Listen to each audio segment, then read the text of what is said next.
ومني أنا أسرار المطبخ مع كراميلا روز. حبيت أشارككم هذا الفيديو إطلالة على شط البحر والدنيا صيفية، فيكم تقولوا عنها إطلالة ترفيهية أو رحلة تفقدية. إذا كانت النفسية تعبانة وين منروح دائما على شط البحر، خصوصا إذا كان جو هيك جو حلو وإطلالته حلوة وميته هادية، ما في موج ولكن في شتاء.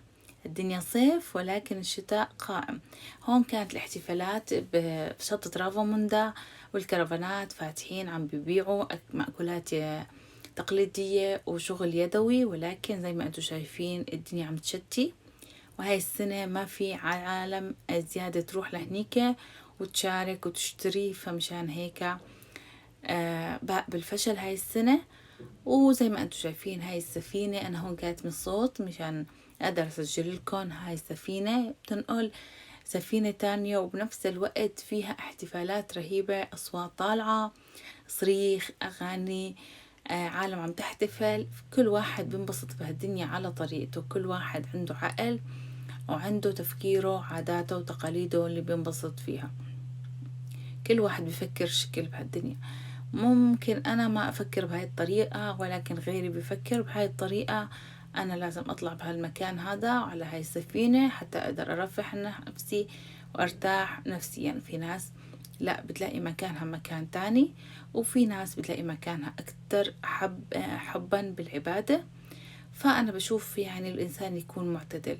العبادة كتير حلوة وبنفس الوقت بترفه عن النفس وبيعطي طاقة إيجابية أكتر، ولكن كل واحد زي ما بقولوا على دينه أو على عاداته ومعتقداته الله يعينه. شوفوا لي على هالمنظر هذا، يعني الإنسان بيتاخد بالأشياء هاي وبيستمتع فيها، ولكن دغري برجع بيراجع حاله إنه هذا المكان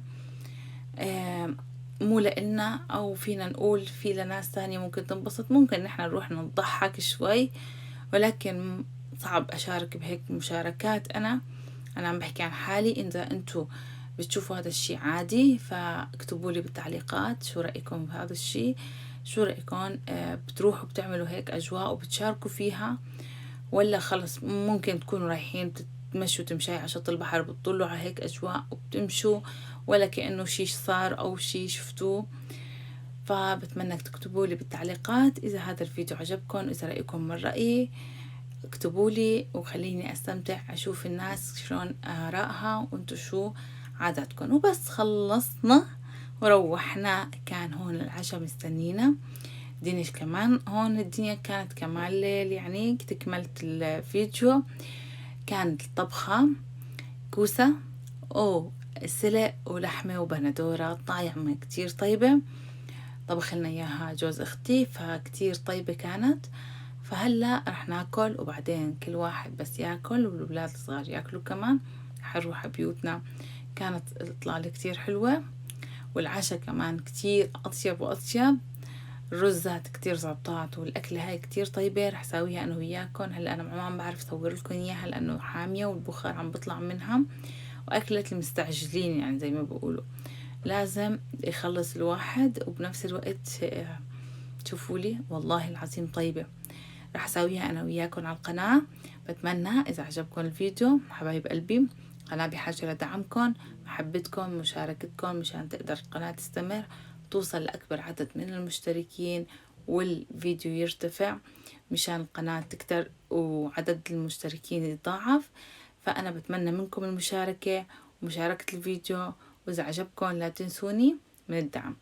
هلا بنهاية الفيديو بحب أقولكم هاي الأجواء كتير حلوة ونحن أكيد بنروح عليها، ولكن أنا بحب هاي الأجواء، بحب الأكل، بحب أقعد هيك المسويات بجو بعد ما خلص واحد في الأكل في كاسة شاي فنجان قهوة بجو عتم شوية، أجواء بتريح النفس.